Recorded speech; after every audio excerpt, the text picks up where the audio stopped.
What's up everyone, John from ARTV. It's time for a review of the 2012 major label debut record, Good Kid, M.A.A.D City by Kendrick Lamar. Because finally, and of course because he has a new record coming out soon. I'm glad I did not tackle this album back in 2012 whenever it came out. Well, first of all, because I didn't hear it until 2013, and second of all, I would not have done it justice. I know I still don't cover a ton of rap and hip-hop here on this channel, but especially at that time, in I guess my reviewing career, I really just was not tackling much in that genre. But bear with me, I might mispronounce a couple of names and that sort of thing, but I have to say that this is one of my favorite rap albums of all time. Back in 2012, I was hearing a ton of buzz about this record, even throughout 2013, and that's what finally made me check it out. I heard the singles Swimming Pools and of course Poetic Justice featuring Drake. Both tracks I absolutely loved. Why I did not check out the album sooner, I'm not quite sure. The album went on to sell over 1 million copies, had a couple of hits, a couple of top 40 singles, a remix of Bitch Don't Kill My Vibe with Jay-Z was very successful.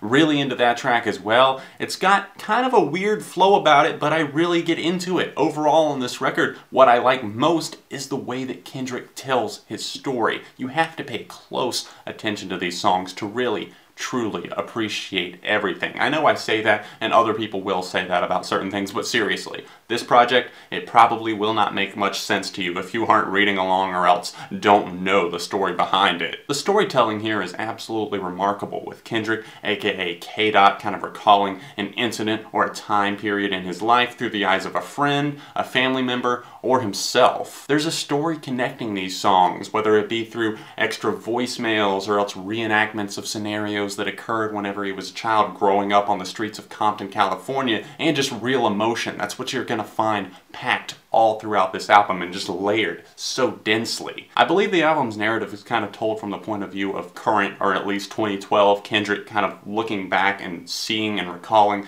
events that occurred, but the fact is all of these stories are real ones. These aren't just made up and exaggerated things. He actually did have an uncle that was shot in a burger joint. His friend Dave died in his arms while Kendrick was holding him. It happened while they were out trying to get revenge for something else that happened. Keisha and Shireen are actually real girls that influenced his decisions and some of his life choices when he was in his teenage years, and that's what makes that emotion there. It makes you want to get into this album because you can see how passionate and emotive Kendrick is whenever he's delivering these verses and these rhymes to us. We see a young man go from sober and rapping and hanging out with his friends to kind of slowly succumbing to that peer pressure, robbing houses, experimenting with drugs and alcohol. Hell, the acronym of this album is pretty much a good summation of what's going on here. Good Kid, M.A.A.D City. It's either My Angels on Angel Dust, which is most likely a reference to the drugs and the trafficking that's going on within the city of Compton, California,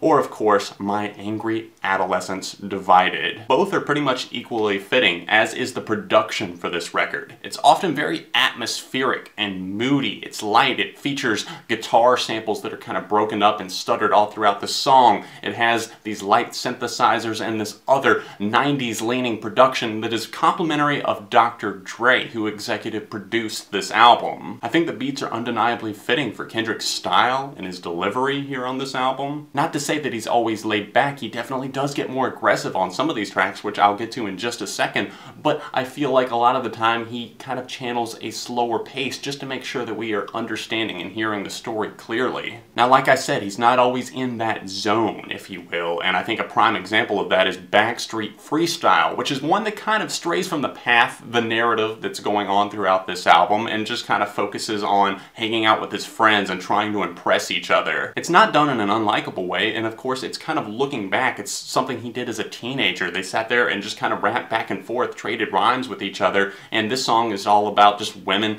life on the streets, etc., and probably talking about things that they hadn't actually gotten their hands on yet. I have to say that I love it when Kendrick gets more aggressive, especially whenever the song, after the 2.5-minute mark, Kendrick really starts getting on this angry flow that reminds me somewhat of Eminem, just the personality that starts bleeding out and the way his vocal style actually changes up and just changes changes tone. I think it's perfect. The beat is more in your face and the hook definitely stands out here more than some of the ones do on this record because a lot of them are more atmospheric and opt for a more subtle hook. I'm not saying that's a bad thing at all. In fact, it flows well. It doesn't change up and just seem like an out of place thing in a lot of these songs. But whenever the hooks do jump out of you, I can't complain either because he's got kind of a nice balance between the two. There's not a song on this LP that I dislike, whether it be kind of the lengthy and deep track that's split into two parts, Sing About Me, I'm Dying of Thirst, or the more easily accessible Bitch Don't Kill My Vibe, which definitely features some more pop sensibilities. I just want to talk about a few of my overall top favorites. Even though I don't dislike any of the songs, some of them do jump out to me a little bit more, so I want to talk about those instead of just going through every single track, because I will be talking about Kendrick Lamar's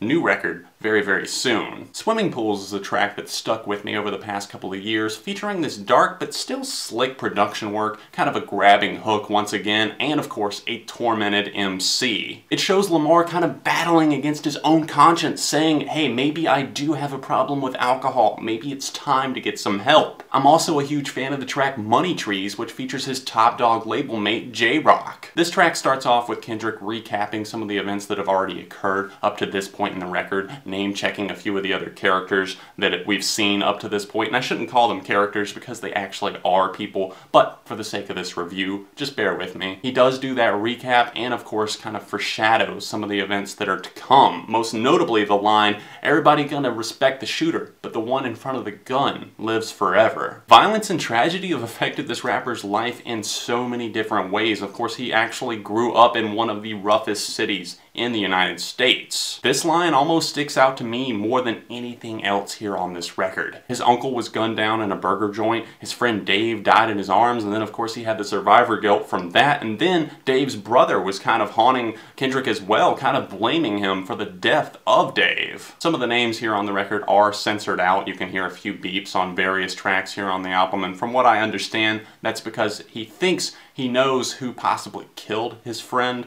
and I guess he doesn't exactly want to put that information out there on his album. But back to Money Trees, I've got to praise the instrumental on this one, possibly my favorite on the LP. I think that it runs for right around 6 minutes before kind of cutting into the voicemail for his mom whenever she's asking for her car back and everything like that. I just found all of that really interesting and captivating for some reason, just because we get such a clear snapshot of what was going on in this young man's life at that point in his life, I should say. But that instrumental, it runs for nearly 6 minutes and it never gets old to me. That's something that's not exactly an everyday occurrence. A lot of beats get stale quick. You want them to go away. But all throughout this record, I felt like the production was fantastic. I just was hooked all throughout it. I could say that for not only this song, but for many of the tracks on the record, so I'll go ahead and move on to the track M.A.A.D City, which flows very nicely out of the track Good Kid, kind of part 2 of the title track, Good Kid, M.A.A.D City. Good Kid kind of spoke of the gang violence that he saw around him and saw how vulnerable he actually was. He kind of got his ass kicked, and his friends were kind of there to beef him back up again, but here on M.A.A.D City, he's kind of realizing, hey, I'm in this city that's very violent. There's a lot of shit going on here. Drugs, guns, I'm in over my head, possibly. Kendrick seems angry here on this track, and I love it. It reminds me a little bit of his new track, The Blacker the Berry, which I'm absolutely loving as well. The beat here is loud and abrasive, and Kendrick rides the flow extremely well. I'll be covering Kendrick Lamar's new record in a couple of weeks, so I'm gonna leave you with this. Fan-fucking-tastic presentation and attitude from Kendrick Lamar all throughout the LP, praiseworthy and noteworthy instrumentals that really just tend to have a grip on not only me, but I feel like a lot of people who have listened to this thing, and of course, lyrics that go really deep into a man's life and actually have a lot of lines that'll make you think. Kendrick Lamar's Good Kid, M.A.A.D City is a 4.5 out of 5. At this point, you've had 2.5 years to listen to it, so let me know your thoughts on Good Kid, M.A.A.D City in the comments section down below, and of course, if you have not heard it yet, I will link to it down below, along with my Facebook, Twitter, Instagram, everything else you could possibly want to find me on. It's down there. And of course, if you'd like to donate to the channel, it's that top link in the description down below. Help the videos keep coming on a more regular basis. If you've got any other videos you'd like to see me do, any other albums that I have not covered yet, I'm planning on covering Modest Mouse, Death Cab for Cutie, obviously the new Kendrick Lamar, plenty of other stuff in the weeks to come, so make sure you subscribe, hit the like button on this review, and I will see you very soon right here on ARTV.